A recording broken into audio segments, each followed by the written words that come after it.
Good morning, नमस्कार, राम राम सा खमा गणी। नारी राष्ट्र की निर्मात्री होती है। हर एक नागरिक उसकी गोद में पल करके बड़ा होता है। नारी का विकास यानी कि देश का विकास। इसी प्यारी सी सोच के साथ में आज के कार्यक्रम धरती धोरारी की शुरुआत करते हैं। आप सभी का हार्दिक स्वागत और साथ में अभिनंदन। और मैं हूं कुलदीप गुप्ता। आप सभी को मेरा प्यार भरा नमस्कार।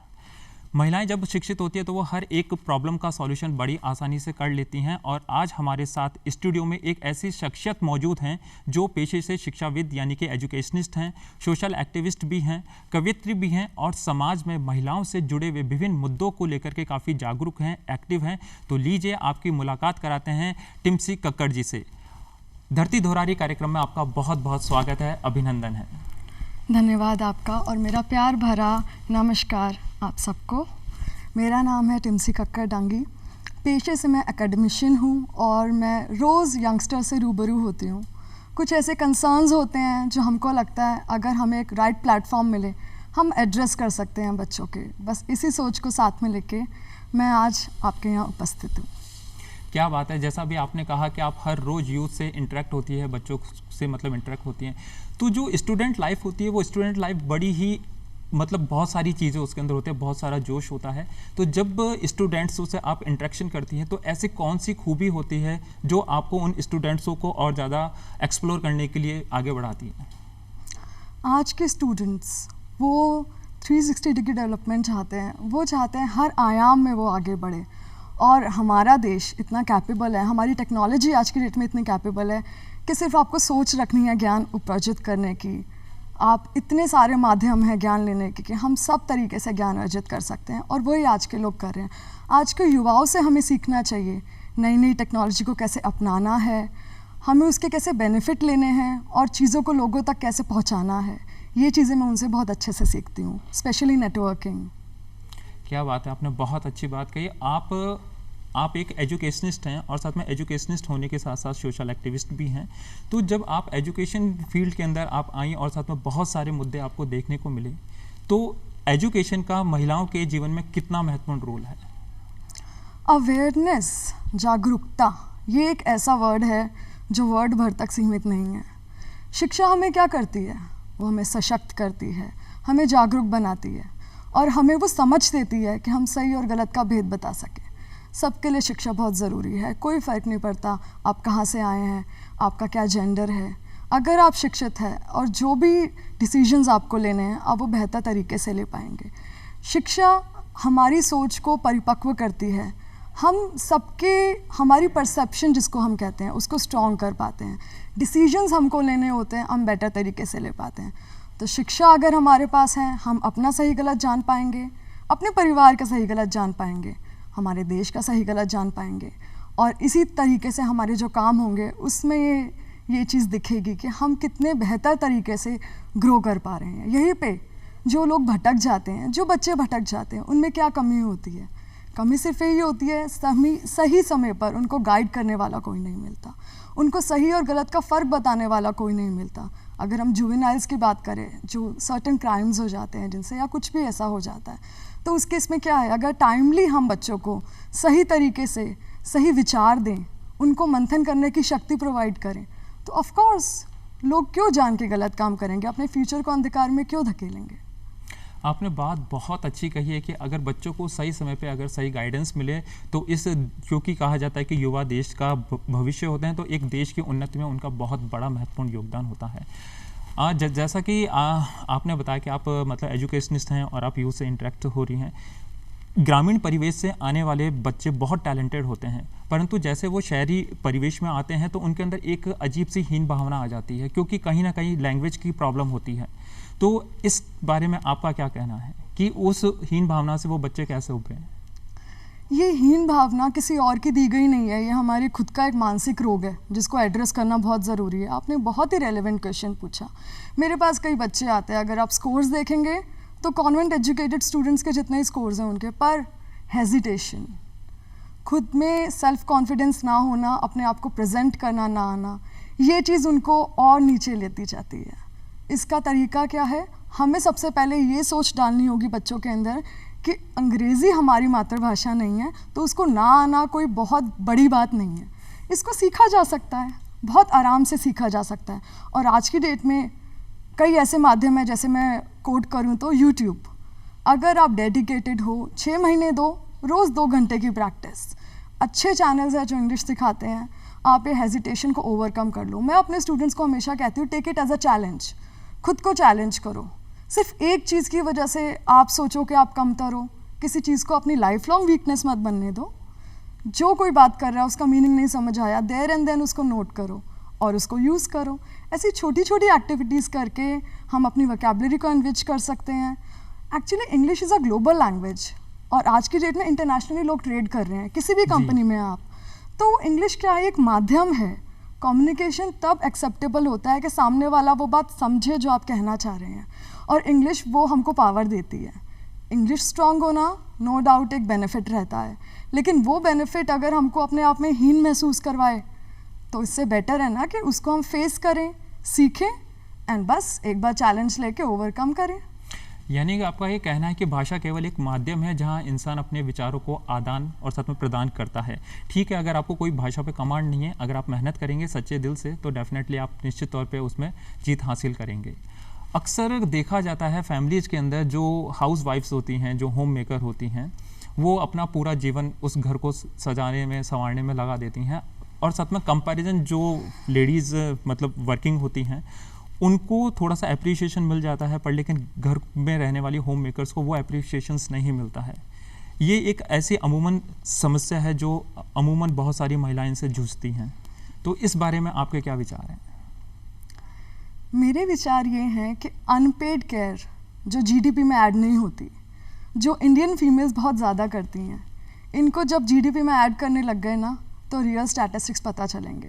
ये जो केयर हम लोग देते हैं, बिकॉज ये क्वालिटेटिव है नेचर में, हम इसको क्वांटिफाई नहीं कर सकते, we can't put it in number. हम एक नंबर नहीं दे सकते कि मेरी मम्मा ने इतनी केयर की, मेरी दादी ने मेरा इतना ध्यान रखा, लेकिन उनकी प्रेजेंस, उनके एफर्ट्स वही हमें हेल्प करते हैं ना कि हम अपना जीवन नए नए रास्ते एक्सप्लोर कर सकें। तो बहुत ज़रूरी है 3 आर की फ़िलॉसफी बहुत ज़रूरी है। पहला आर कहता है रिकग्नाइज, पहचानना, एफर्ट जो कोई कर रहा है। अगर हमारा देश, हम आज कह सकते हैं कि ग्रो कर रहा है, इसलिए ग्रो कर रहा है कि हम दोनों साथ साथ चल रहे हैं, मेल और फीमेल्स, इसलिए दोनों के एफर्ट्स को रिकग्नाइज करना बहुत ज़रूरी है। दूसरा आर कहता है कि वी हैव टू रिड्यूस, हमें एक दूसरे का जो बर्डन है वो बांट के चलना होगा, दोनों का भार। अगर आज की डेट में एक औरत से एक्सपेक्ट किया जाता है कि वो बाहर जाके कमाए भी, अपने हस्बैंड का थोड़ा लोड शेयर करे, तो मेल से एक्सपेक्ट करे जाना क्या गलत है कि वो घर पे आके थोड़ा लोड शेयर करे। रिड्यूस करना दोनों के लिए ज़रूरी है। और तीसरा आर कहता है रीडिस्ट्रीब्यूटिंग। हम सब अगर मिल बांट के काम करेंगे तो उससे एक ऐसा समाज निर्माण होगा जिसमें हम अपनी बेटी और बेटों दोनों के लिए एक बहुत ही सुंदर सा फ्यूचर की कल्पना कर सकते हैं, जिसमें दोनों जिस फील्ड में ग्रो करना चाह रहे हैं जा पाएंगे, ग्रो कर पाएंगे, नई नई चीज़ें कर पाएंगे जो शायद आप और मैं अभी सोच भी नहीं सकते हैं। वाह, क्या बात कही है आपने बहुत अच्छी बात कही। और साथ में स्पेशली आपने ये जो कहा कि अगर थोड़ा सा बर्डन बांट ले, तो मेरा अगला सवाल इसी पे है कि कुछ पुरुष, वक्त बदला है और साथ में सोच भी बदली है, कुछ पुरुष अगर घर में अपनी वाइफ के साथ में किचन में उसका जो काम है उसमें हाथ बटाते हैं, तो उन्हें गाहे बगाए किसी ना किसी से कुछ अजीब तरह के ताने सुनने को मिलते हैं। ठीक है, तो ऐसी स्थिति जब वहाँ पे पैदा हो जाती है तो वो पुरुष जो हाथ बटा रहा होता है वो 2 कदम पीछे चला जाता है, कुछ वहाँ खड़े रहते हैं। तो इस तरह का, तो किस तरह के परिवर्तन होने अभी बाकी हैं अपने समाज में या इस सोच में? देखिए, ये जो परिवर्तन है ना, ये समाज में बाद में होता है और हमारे माइंडसेट में पहले होता है। मैंने आपसे एक बात कही थी, सही और गलत का भेद यहाँ पे भी वो रोल प्ले करता है। हमें ज़रूरत पता है हमारे परिवार की क्या है, और उसी ज़रूरत के चलते हमें अपने परिवार को वैसा ही वैल्यू सिस्टम देना पड़ेगा। आज की डेट में अगर मेरी बेटी देखेगी कि मेरे पति मेरा हाथ बटा रहे हैं, तो उसको पता चलेगा कि ये नॉर्मल है। मेरा बेटा देखेगा, मेरे परिवार के लोग देखेंगे, तो वो चीज़ जब नॉर्मलाइज हो जाएगी, तो ये जो भ्रांतियाँ हैं और ये जो बिना बात के प्रेशर्स हैं जो मेल के ऊपर भी हैं, वो धीरे धीरे कम होने लगेंगे। लेकिन पहल तो सबको करनी पड़ेगी। यानी कि कभी ना कभी किसी को आगे आकर के इन सारे मुद्दों के अंदर परिवर्तन लाना होगा, अपनी बात को रखना होगा। और साथ में जैसा कि कहा जाता है कि मॉरल वैल्यूज़ सबसे पहले जो आपका घर होता है वहीं से मिलते हैं, और साथ में घर को प्राथमिक पाठशाला भी कहा जाता है। तो इस चीज़ को आप किस तरह से इंसान के व्यक्तित्व निर्माण से जोड़ती हैं? एक सोसाइटी के अंदर सबसे इम्पॉर्टेंट यूनिट है फैमिली। फैमिली में हम जो अपने स्टार्टिंग के हमारी एज स्पेंड करते हैं, उसमें बड़े सारे ऐसे हम एग्जाम्पल से सीखते हैं। देखिए ह्यूमन नेचर क्या है, हम लोग देख के सीखते हैं, सबसे ज़्यादा ऑब्जर्व करके सीखते हैं। तो एक औरत की क्या वैल्यू है सोसाइटी में, वो हम अपनी माँ की वैल्यू देख के सीखते हैं। एक मर्द का क्या स्थान है, वो हम अपने पापा की वैल्यू देख के सीखते हैं। तो जब हमको ये पता चलता है कि पावर तो सेंट्रलाइज्ड है, ठीक है, सारे इंपॉर्टेंट डिसीजन सिर्फ पापा ले रहे हैं, सिर्फ दादू ले रहे हैं, दादी और मम्मा को तो बहुत बाद में पता चलता है। तो क्या मैसेज जाता है? ये मैसेज जाता है कि हमारी सोच सेकेंडरी है, ये मैसेज हमारे लिए अच्छा नहीं है, इनको बता देंगे, चलता है, डिसीजंस ले लिए, बात हो गई। तो ये जो परिप्रेक्ष्य है, ऐसी जो फैमिलीज़ हैं, इसमें जो पैट्रियार्कल सेटअप है, इंडिया में पैट्रियार्की है, इसमें कोई दो राय नहीं है, लेकिन इससे बाहर आना बहुत ज़रूरी है। डिसीजंस में सबको इंक्लूड करना बहुत ज़रूरी है। हम ग्लोबल इकोनॉमी की बात तब कर पाएंगे जब हम इंक्लूसिविटी की बात करेंगे। We have to be inclusive of everyone. सबको साथ लेके चलना, उसको ग्रोथ कहते हैं। अकेले अकेले चलना, उसको ग्रोथ नहीं कहते हैं। बिल्कुल आपने सही कहा जाता है कि स्त्री और साथ में पुरुष एक ही गाड़ी के वो दोनों पहिए हैं, अगर दोनों बैलेंस में रहते हैं तो गाड़ी बड़ी स्मूथ चलती है। पर लेकिन अक्सर देखा जाता है कि जब घर के अंदर छोटे बच्चे होते हैं, जब लड़का या जो लड़की होती है, उनकी जो परवरिश होती है, उसके अंदर आज भी कहीं ना कहीं भेदभाव होता है, जिस भेदभाव के चलते चलते एक तय उम्र के ऊपर आकर के उनकी सोच अलग से हो जाती है। तो अभी ऐसे कौन से परिवर्तन या बदलाव अभी लाना इस समाज में या परिवार में ज़रूरी है ताकि ये भेदभाव का जो रेशो है बहुत कम हो? यहाँ पे जेंडर सेंसिटिविटी बहुत इंपॉर्टेंट रोल प्ले करता है। सेंसिटाइज करना, जेंडर है, डिफरेंट है दोनों का। आप बॉयज़ और गर्ल्स को देखें, इनका फिजिकल मेकअप अलग है, टाइम के साथ ये जैसे ग्रो करते हैं, इनकी जैसी सोच होती है अलग है, लेकिन एक दूसरे के प्रति आदर, सत्कार और डिग्निटी की भावना डालना कि हाँ हम डिफरेंट हैं पर दोनों ही ज़रूरी हैं सोसाइटी के लिए, दोनों के अपने रोल्स हैं और दोनों एक दूसरे की हेल्प करने के लिए हैं, वो वैल्यूज़ देना बहुत ज़रूरी है। जब हम सेंसिटाइज करते हैं, जब हम बच्चों को, स्पेशली टीनेज में बहुत सारी चीज़ें हो रही होती हैं बच्चों के साथ, कोमल सी उम्र होती है वो, जिसमें बहुत टेंडर होती है, उसमें बच्चों को अच्छा वो एक्सपोज तो हो चुके होते हैं बड़ी सारी चीज़ों को लेके कि अच्छा ये है वो है, लेकिन नॉलेज उनके पास बहुत ही लिमिटेड होती है। इस वजह से बहुत गलत डिसीजंस ले लिए जाते हैं। उस उम्र में सही बातें बताना, और ये सबसे इम्पॉर्टेंट काम है एक फैमिली का, अपने बच्चों पे भरोसा करना, उनसे ऐसे इश्यूज़ को लेके बात करना जो इंडियन सोसाइटी सोचती है कि नहीं ये टैबू है, टैबू की लिस्ट में आता है, वो टैबू से बाहर निकलना पड़ेगा। आपके थ्रू इन्फॉर्मेशन जाएगी, सही इन्फॉर्मेशन जाएगी, कोई बाहर वाला बताएगा, कौन जाने क्या बताएगा। इस चीज़ को एड्रेस करना बहुत ज़रूरी है। अगर हमारे टीनेजर्स को हमने संभाला तो हमारी फ्यूचर जनरेशन्स को हम सही गाइड कर पाएंगे।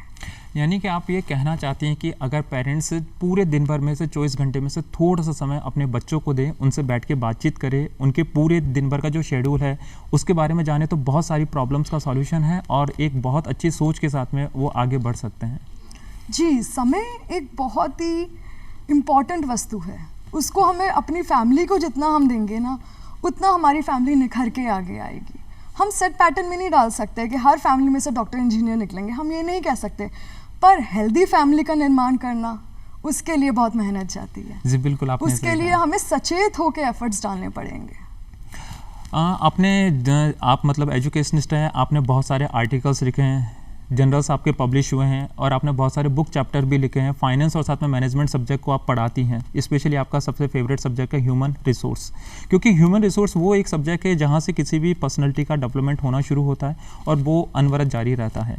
तो इस वक्त समाज कह लें या अपना परिवार कह लें, ऐसे कौन से वो बेसिक वैल्यूज़ हैं जो होना बहुत ज़्यादा ज़रूरी है एक बहुत अच्छे फ्यूचर, एक बहुत अच्छी पर्सनैलिटी के लिए?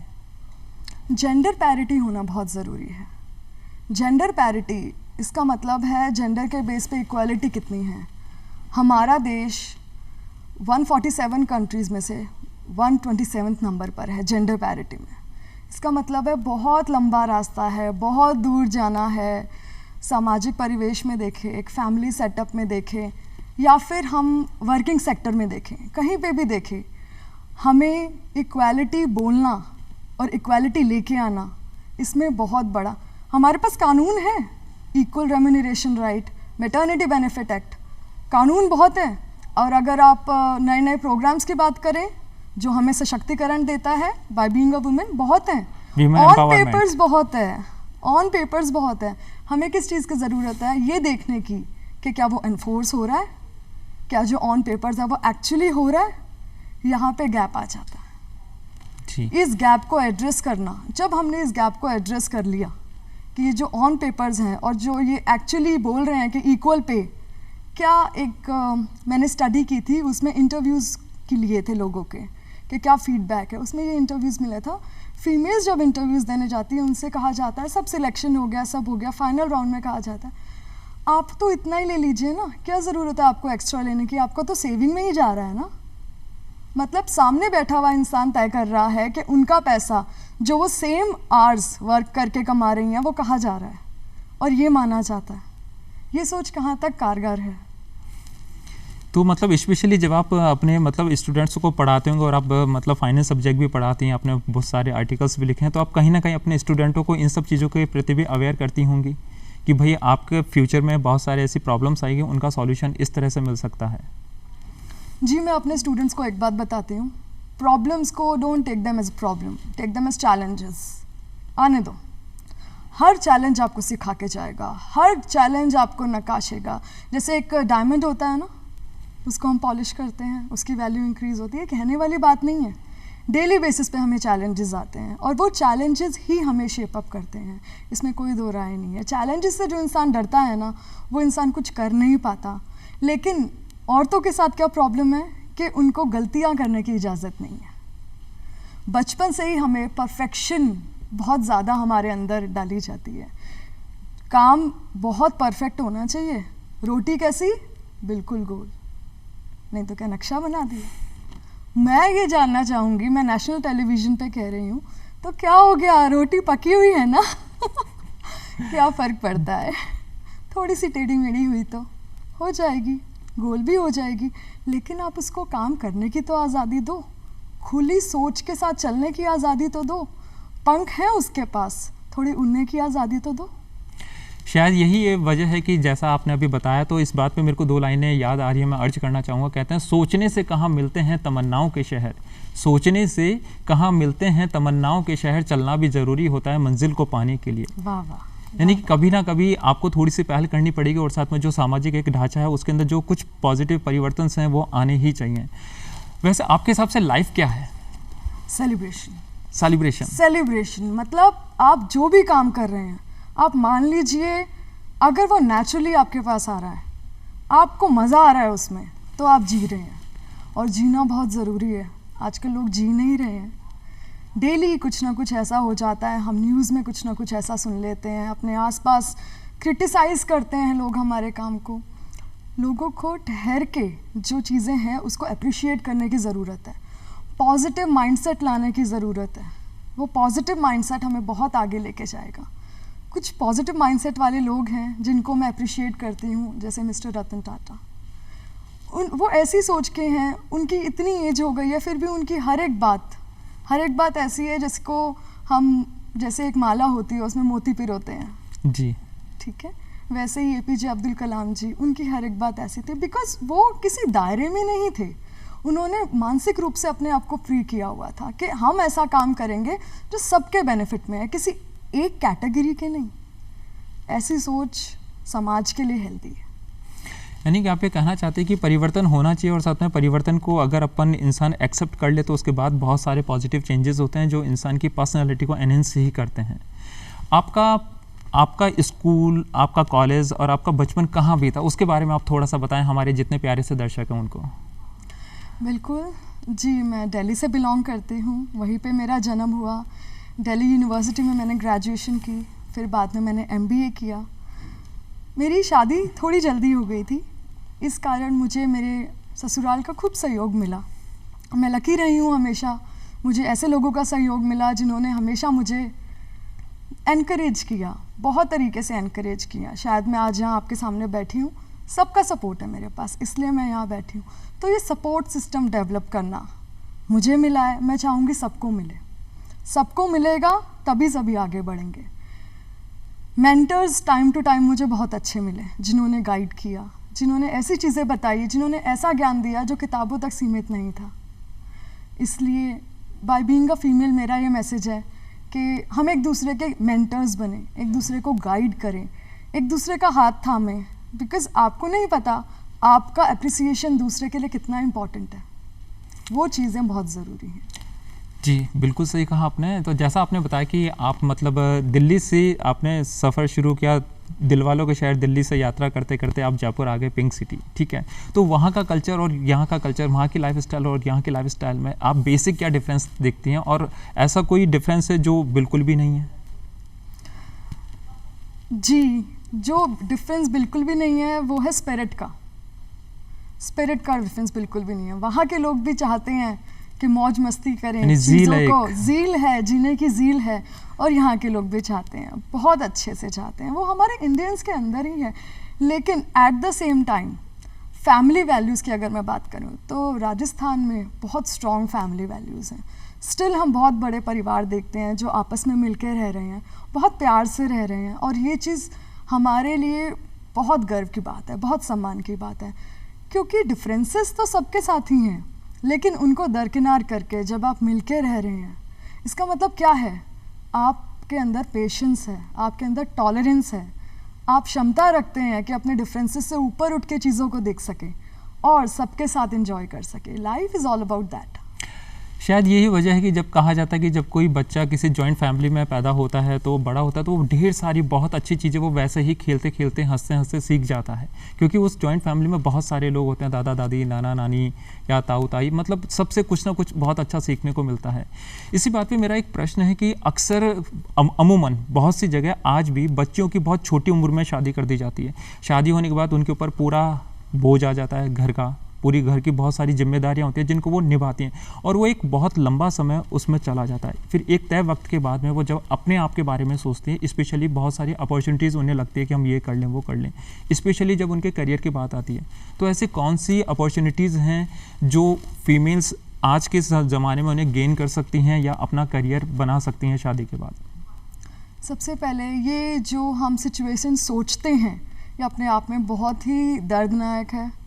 जब हमको पता चलता है चाइल्ड मैरिजेस होती है, पर ये एक सत्य है, इसको कोई झुटला नहीं सकता, स्टिल ये चीज़ें होती हैं। हमारी हाउस हेल्प आती है, वो हमको बताती है कि दीदी 14 साल की उम्र में शादी हो गई थी, 12 साल की उम्र में शादी हो गई थी। बहुत बुरा लगता है, बहुत ही एक समाज के तौर पे देखा जाए तो एक विकलांगता का अनुभव होता है कि ऐसा भी क्या कि आप एक औरत को, एक बच्ची को बच्ची ना समझकर और बस एक भेड़ बकरी समझ रहे हैं कि खूंटे से बांध दिया। ये कारण होता है। फिर बाद में मेहनत करना औरतें कभी नहीं छोड़ती। ये एक बहुत बड़ा आयरनी जिसको मैं कहूँगी, एक ऐसी चीज़ जिसको ये कहा जाता है कि औरतें और मेहनत ये एक सेम वर्ड है, कॉम्प्लीमेंट्री एक दूसरे के। बिल्कुल, बिकॉज हम जहाँ पे भी हैं हम उस जगह को सुंदर बनाते हैं, हमें आप कुछ भी देंगे उसको बेटर बनाते हैं। तो औरतें चाहे वो जितनी छोटी एज से अपना परिवार स्टार्ट करती हैं, वो सोचती हैं उसको बेहतर बनाएं, वो सोचती हैं कि उसको और इम्प्रूव किया जाए, काम करने का सोचती हैं। मेरे पास कभी कुछ ऐसा, मेरे पास एक एग्ज़ाम्पल है, एक लेडी मेरे पास आई, उसकी बहुत ही छोटी उम्र में शादी हो गई थी, उसके 4 बच्चे थे। अब उसको उन बच्चों को सेटल भी करना है और ख़ुद के लिए भी कुछ अच्छा करना है। तो स्किल्स कुछ ऐसे हैं जो आज की डेट में स्किल डेवलपमेंट पे बहुत ज़्यादा ज़ोर है। स्किल्स हम अपने कर सकते हैं, स्किल्स हम सीख सकते हैं, उन स्किल्स को यूज़ करके हम बहुत अच्छे से अपनी लाइफ को, ठीक है उसके लिए भी मुश्किल है कि स्किल सीखने के लिए वो कहाँ से जाएंगी, पर हाँ ऐसे प्लेटफॉर्म्स हैं जहाँ पे अगर आप स्किल सेट सीखते हो नए नए, वो आज की डेट में ज़रूरत है और आप डिग्निटी के साथ जी सकते हो। यानी कि आप ये कहना चाहते हैं कि मन के हारे हार है और साथ में मन के जीते जीत। अगर इंसान पॉजिटिव एक बार सोच ले मुझे एक मुकाम हासिल करना है, तो निश्चित तौर पे उस मुकाम को हासिल कर लेगा, बस अंदर से पॉजिटिविटी हो और उसकी मेहनत ईमानदारी के साथ हो। आप बहुत अच्छा लिखती भी हैं, आप मतलब कवयित्री भी हैं, तो मैं चाहूँगा कि आपकी लिखी हुई कोई 1 या 2 पोएम्स आप हमारे जितने प्यारे से दर्शक इस वक्त इस शो को देख रहे हैं, तो उनके लिए अगर आप एक पोएम्स पेश करेंगे अच्छा लगेगा। जी बिल्कुल।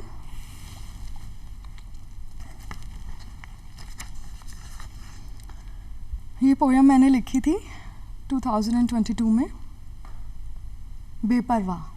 क्या बात है। थोड़ी बेपरवाह बनो, थोड़ी गलतियाँ करो, एक ज़िंदगी मिली है, चलो उसमें थोड़े रंग भरो। काले बादल का आना तो होगा ही, आँखों का भर जाना तो होगा ही, यह सोच कर दिल के दरवाजे बंद नहीं करो। क्या बात है। थोड़ी बेपरवाह बनो, थोड़ी गलतियाँ करो। आता है वक्त तो गुजर भी जाता है, अच्छा या बुरा ये कहाँ किसी का हो पाता है। बुरे वक्त के चलते अपना हाथ खुद ही थाम लो, थोड़ी बेपरवाह बनो, थोड़ी गलतियाँ करो। अंगड़ाई मौसम दिन रात सभी तो है तुम्हारे साथी, क्या खोया क्या पाया क्यों दिन रात ये हिसाब लगाती। इन दोस्तों के साथ नई कहानियाँ बुनो, थोड़ी बेपरवाह बनो, थोड़ी गलतियाँ करो। क्या बात है, बहुत ही अच्छी कविता है और साथ में इसका जो टाइटल है वो भी बहुत अच्छा है। तो इसी से मेरा एक चीज़ पूछना चाहूँगा, कहा जाता है कि अक्सर गलती होती है, इंसान थोड़ा सा सहम जाता है, डर जाता है। अगर आपसे गलती हो जाती है तो आप उस चीज़ को कैसे मैनेज करती हैं, या आप उस वक्त क्या सोचती हैं कि ठीक है गलती हुई? मैंने थोड़ा लेट सीखा, पर मैंने एक चीज़ सीखी, कोई भी गलती ऐसी नहीं होती जो इस दुनिया में आप पहली बार करो। हमेशा किसी ना किसी ने वो चीज़ की है और उसके आगे आपकी लाइफ रुकती नहीं है। हम लोग गिल्ट में बहुत जल्दी आ जाते हैं, वो गिल्ट हमको हमारे सोचने की क्षमता को बहुत बुरी तरीके से हैम्पर करता है। हम पूरी तरीके से सोच नहीं पाते, हम अपनी गलती के आसपास ही घूमते हुए रह जाते हैं कि अब क्या होगा, अब क्या करेंगे। इस वजह से नई चीज़ें ट्राई नहीं करते कि गलती हो गई तो। पर गलतियाँ ही हैं जो हमें प्रेरित करती हैं, जिसकी वजह से हम और चीज़ें सीखते हैं। गलतियों से नहीं डरना, कुछ ना करने से डरना। कुछ ना किया तो, किताब उठाई ही नहीं तो, पहला पन्ना लिखा ही नहीं तो पूरी कब होगी। शायद इसीलिए कहा जाता है कि जो इंसान कुछ नहीं करता वो इंसान से कभी कोई गलती नहीं होती, और साथ में गलती उसी इंसान से होती है जब वो कुछ अच्छा करने की कोशिश करता है, कहीं ना कहीं कुछ अच्छा काम करेगा, अपने अंदर की जो टैलेंट है उसको बाहर लेके आएगा। तो शायद अमूमन कुछ ऐसा होगा, पर ठीक है, मैनेज हो जाएगा। आजकल वक्त बदला है, सोच बदली है, क्योंकि आज हम 21वीं सदी में जी रहे हैं।